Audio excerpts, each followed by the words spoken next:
CR7 men's salon. आता तुमच्या केसांना हवी तशी स्टाईल द्या फक्त CR7 मेन्स सलून मध्ये. एकदा अवश्य भेट द्या. फॉरेस्ट नियर कुमार चौक, रेल्वे लाईन, सोलापूर. विधान परिषद निवडणुकीच्या पार्श्वभूमीवर खासदार धैर्यशील मोहिते पाटील यांनी सोलापुरात पत्रकार परिषद घेतली. यावेळी काँग्रेस अध्यक्ष चेतन नरोटे, विधान परिषदेचे महाविकास आघाडीचे उमेदवार वसंत नाना देशमुख उपस्थित होते. यावेळी धैर्यशील मोहिते पाटील काय म्हणाले ऐका. मी सगळ्याच पक्षाच्या नगरसेवकांच्या भेटी घेतलेल्या आहेत. जसं मी पहिल्या दिवशी तुम्हाला सांगितलं, जी अदृश्य शक्ती आहे या लोकशाहीमध्ये, त्या सगळ्यांना भेटलोय मी काल. पहिल्या दिवशी आपण म्हणतो की 16 मतापासून मी सुरुवात करतोय. त्याला पालकमंत्र्यांनी उत्तर दिलं की ते 500 पासून सुरू करतात. त्याचा अर्थ 500 मत त्यांच्याबरोबर आहेत आत्ताच, असं त्यांचं म्हणणं आहे. काय उत्तर असतं त्यांचा आकडा त्यांनी नक्की ठरवावा. कधी 600 म्हणतायत, कधी 500 म्हणतायत. त्यांचा संभ्रम त्यांनाच विचारा. खरं तर या सगळ्या प्रचाराची रणधुमाळी भाजप करताना आपल्याला पाहायला मिळते. अकलूजमध्ये सभा देखील त्यांच्या झाल्या. पण राम सातपुते असतील, पालकमंत्री असतील, सातत्यानं आपल्यावर टीका करतायत. पालकमंत्र्यांचं असं म्हणणं आहे की संपलेलं कुटुंब होतं आणि त्याला देवेंद्र फडणवीस यांनी उभं केलं आणि ज्या कुटुंबाला उभं केलं त्याच बेईमानी करतायत. लोकशाही आहे, सगळ्यांना बोलण्याचा अधिकार आहे. परंतु मला हे समजत नाही, या सोलापूर जिल्ह्यामध्ये कुठलंही इलेक्शन लागलं, मोहिते पाटील उमेदवार जरी नसले तरी मोहिते पाटलांवर टीका करणं सोडून दुसरं काहीच जमत नाही. इलेक्शन कशाचे, त्याच्या विकासाच्या मुद्द्यावर बोललं गेलं पाहिजे, त्याच्यावर कोण बोलतच नाही. त्यांची मर्जी. आम्ही आमचं विकास काय करणार आहे, लोकांना काय देणार आहे, मतदारांना कशा पद्धतीनं त्यांच्या प्रभागामध्ये कामं केली जाणार आहे, त्यांना कशा पद्धतीने मदत केली जाणार आहे, याच्यावर आम्ही आमचा प्रचार करतो. यांचा मात्र वैयक्तिक ह्याच्यावर चालू आहे सगळं. पण हे जी टीका आहे की मोहिते पाटील कुटुंब संपलेलं होतं आणि त्याला फडणवीसांनी उभं केलं, हे म्हणणं कितपर्यंत योग्य? या सोलापूर जिल्ह्यातल्या जनतेनं आम्हाला उभं केले, कुठं नेऊन ठेवायचं आहे ही जनताच ठरवायची. काळ बदलला आहे. आज कोतवाल पण नमस्कार करत नाही, राज्य गेलं पण थाट गेला नाही, अशा प्रकारची टीका पालकमंत्र्यांनी आपल्यावरती केली. मगाशीच सांगितलं मी तुम्हाला सगळ्यांना, इलेक्शन कशाचं आहे आणि कशावर टीका करत सुटले, या जिल्ह्याला काय देणार आहे त्याच्यावर कोण काय बोलतच नाही. पण थेट अशा प्रकारे टीका करतायत की कोतवाल देखील नमस्कार करत नाही, म्हणजे कुठंतरी वेगळ्या पद्धतीनं ही निवडणूक जाते असं वाटत नाही. त्यांची संस्कृती दाखवून देते. साहेब, काल राम सातपुते असं म्हणतात की एका सभेदरम्यान की हातात फोन घेऊन बसले होते ज्यावेळेस विड्रॉल करायचा शेवटचा दिवस होतो, की आम्हाला मुख्यमंत्र्यांचा फोन येईल, पालकमंत्र्यांचा फोन येईल, अशा अपेक्षेने बसले होते. अशा पद्धतीची टीका केलेली आहे. तुम्ही पत्रकारांनी सगळीकडं प्रसारण दाखवलेलं आहे. आमच्या विरोधी पक्षातल्या नेते मंडळींचे संभाषण दाखवलेले आहे. त्यामुळं तुम्हीच क्रॉस व्हेरीफाय करा पालकमंत्र्यांचं स्टेटमेंट काय आणि जो कोण नाव घेतलं तुम्ही त्या व्यक्तीचं त्याचं स्टेटमेंट काय आहे. दोघांची विरुद्ध दिशेची स्टेटमेंट आहे. जयकुमार गोरे असं देखील म्हणाले की देवेंद्र फडणवीसांना ज्या कुटुंबाने दगा दिला त्यांना आम्ही धडा शिकवू, अशा पद्धतीचा पुढे मी माझ्या पक्षाचा प्रचार करतोय. माझ्या मतदारांना माझ्या जिल्ह्यात काय विकास करणार आहे हे सांगतोय. देवेंद्र फडणवीसांनी काय साथ दिली, काय तुम्हाला उभा करण्यासाठी काय प्रयत्न केले त्याच्याबद्दल सांगा ना. मी याच्यापूर्वी अनेक वेळा बोललेलो आहे आणि उघड बोललेलं आहे. काय मदत केली आहे जाहीरपणाने सांगितलेलं आहे, ते जाहीर आभारही मानलेले. भैया, उत्तम जानकरांबाबत आपण म्हणाला होता की घरातली भांडणं घरात मिटली का? घरातली भांडणं मी काय सांगू कशी मिटली आहे, काय मिटलं का नाही ते दिसेल तुम्हाला. राम सातपुते असं म्हणतात की यांना विधान परिषद निवडणूक लढवण्याची पुढं हिंमत नाही केली पाहिजे यांनी, आणि असं धडा शिकवला. 4 वेळा संपलेल्या व्यक्तीवर मी बोलत नाही. तर पालकमंत्री काल भाषणामध्ये असंही म्हणाले की मी या जिल्ह्याचा पोस्टमॅन आहे आणि तुमच्या मदत आहे ती मुख्यमंत्र्यांपर्यंत पोहोचवतो आणि तिथून जर मला आदेश आले की कार्यक्रम करायचा तर मी एखाद्याचा कार्यक्रमही करतो आणि कोणाचा कार्यक्रम लावायचा असेल तर त्याचा कार्यक्रमही लावतो. ते पालकमंत्री आहेत का पोस्टमॅन आहेत हे त्यांनी ठरवावं.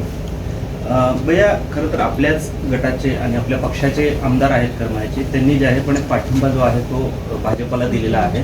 काय नक्की कारण आहेत? कारण अर्ज भरायच्या वेळेस सुद्धा ते होते, त्यानंतर जाहीर बैठक घेऊन त्यांनी पाठिंबा सुद्धा दिलेला आहे नारायणबा पाटलांना. त्यांनाच विचारलेलं बरं आहे मला विचारण्यापेक्षा. माझे मतदार माझ्या बरोबर आहेत, मतदारांबरोबर मी काम करतोय. त्यांचे म्हणजे JDP सदस्य आहेत त्यांचे काही किंवा जे पंचायत समिती सदस्य ते सुद्धा त्या बैठकीत होते आणि कुठेतरी ते आपल्यापासून त्यांनी फारकत घेतली आहे का आणि याचा परिणाम आगामी लोकसभेवर होईल का? 600 अदृश्य मतदार माझ्याबरोबर आहे. साहेब की राजेंद्र राऊत यांनी मध्यंतरी काही दिवस अगोदर DCC बँकेचा घोटाळा बाहेर काढला होता आणि त्याच्यामध्ये जे आहे की जे आत्ता भाजपमध्ये आलेले नेते आहेत आणि पूर्वी आपल्या पक्षात असतील किंवा अन्य पक्षातले जे नेते आहेत त्यांची नावं प्रामुख्याने होते.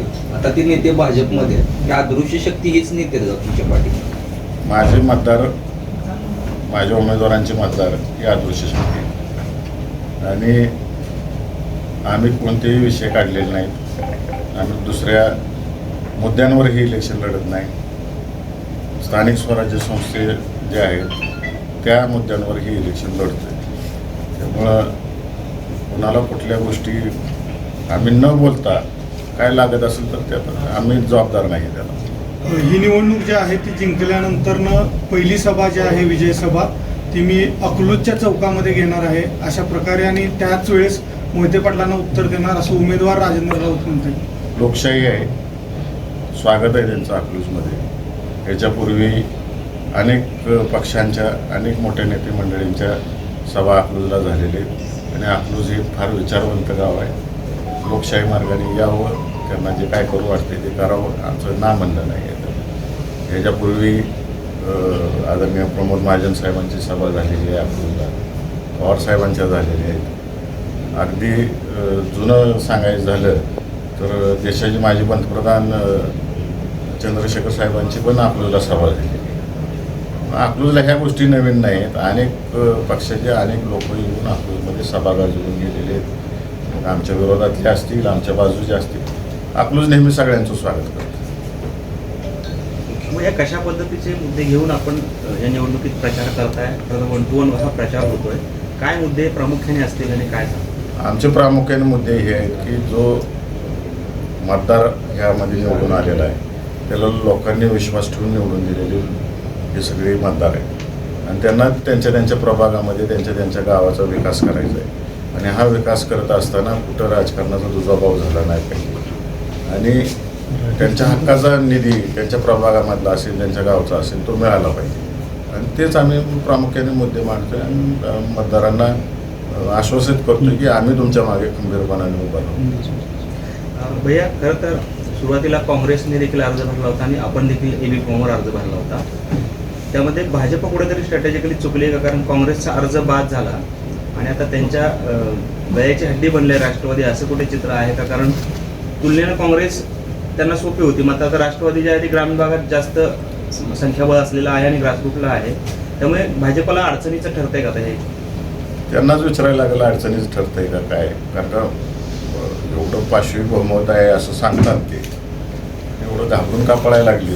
स्वतःच्या मतदारांवर विश्वास नाही असं दिसतंय. सुभाष देशमुख असं म्हणालेत की भाजपकडे अदृश्य शक्ती आहेत आणि ह्या सर्व शक्ती आमच्यासाठी काम करतील. हा औपरोधिक टोला होता भाजपच्या नेत्यांना की काय वाटतं? मी पाहिली नाही, सुभाष देशमुखांची मुलाखत पाहिली नाही, त्यामुळे मी त्याच्यावर मत व्यक्त करणं योग्य नाही. MIMची भूमिका काय आहे तुमच्या बाजूने? महाविकास आघाडीच्या बाजूने आहे काही? मी सगळ्याच मतदारांना भेटतोय आणि पॉझिटिव्हिटी दिसून येते सगळ्या मतदारांची. आपली व्यथा बडबडून मांडतायत माझ्यासमोर, त्यामुळं चांगला प्रतिसाद आहे. सत्ताधारी पक्षातले पण नगरसेवक म्हणतात उत्स्फूर्त त्या भेटी झाली, भरपूर भेटी झाल्या आणि आजही घेणार आहे. या कुठेतरी MIM पक्षाला तुम्हाला पाठिंबा मिळेल असं तुम्ही सांगितलं होतं, त्यासाठी त्यांची बैठक झाली. त्या बैठकीनंतर काय तुमच्याशी बोलणं? सगळ्यांबरोबर आमच्या सकारात्मक बैठकी चालू आहेत. सर्व पक्षातल्या नगरसेवकांबरोबर सकारात्मक बैठक होते आणि उत्स्फूर्त प्रतिसाद मिळतो. तुमचा स्टाईल तुमची ओळख. सोलापूरमध्ये पुरुषांसाठी खास स्टायलिश आणि प्रोफेशनल ग्रूमिंगचा नवा पत्ता CR7 men's salon. Trendy hair cut, perfect shaving आणि स्मार्ट लुक आता एकाच ठिकाणी. कटिंग शेविंग फक्त 170 रुपये. कटिंग शेविंग कलर फक्त 500 रुपये. कटिंग शेविंग रागा टी10 फक्त 450 रुपये. किड स्टायलिंग हेअर कट फक्त 100 रुपये. तसेच hydra facial, hair spa, facial steam, curly hair styling आणि नॅनो प्लास्टर उपलब्ध. स्मार्ट दिसायचंय? मग आजच भेट द्या CR7 मेन्स सलून, तुमचा स्टाईलचा परफेक्ट पार्टनर. वेळ सकाळी 9 ते रात्री 10. पत्ता 78 फॉरेस्ट कुमार चौक जवळ रेल्वे लाईन सोलापूर.